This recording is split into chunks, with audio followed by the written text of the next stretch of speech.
And then I also had this. This is from Real America's Voice. This is apparently a college student on the right here who is protesting vaccines. And it all makes very, very little sense.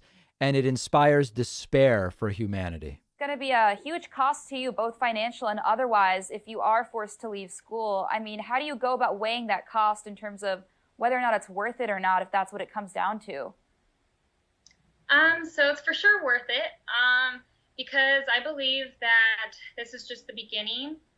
And I think that it's better if we have more people that would rise up, because then you could nip it in the bud now rather than it going further. So this is like the slippery slope thing. And it's like, hey, we've had vaccine mandates of different kinds for at least 116 years, and it hasn't gone beyond vaccines. We've had vaccine requirements for at least 116 years. They're pointing to a slippery slope where we have 116 years of counterpoint to. I think that if we nip it in the bud now, then we'll have choice, and then if you don't do it now, then they're slowly take away more freedoms from you. And so really? And why hasn't that happened in 116 years, Brooke?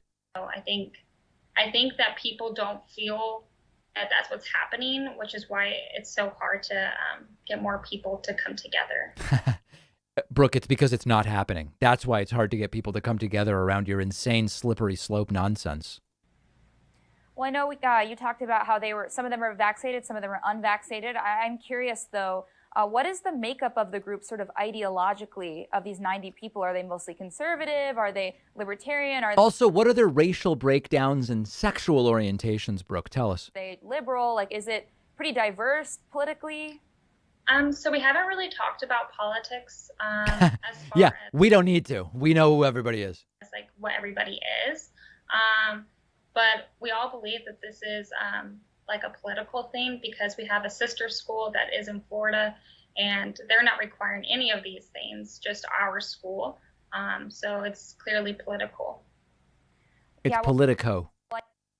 I know there are a lot of people concerned about these vaccine mandates pretty much all over the country. Now that we have Dr. Fauci saying air travelers should get the COVID vaccine to fly. That would be great. I would love that, actually. How concerned are you about the impact on our entire country and sort of where we're going? Why do we even care what she thinks about that? She has no idea. She's pointing to an inevitable slippery slope that over 116 years has not happened. Nation. So it is pretty scary.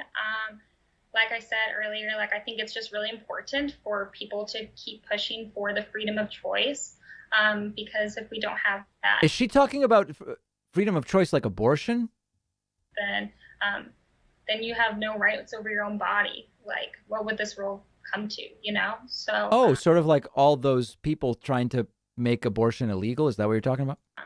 I think it is imperative to have more people rise up, what side you're on. Rise up, yeah. Okay, so that's what's going on at the National University of Health Sciences, not an institution I'm familiar with at this point in time, but maybe one that I could become familiar with.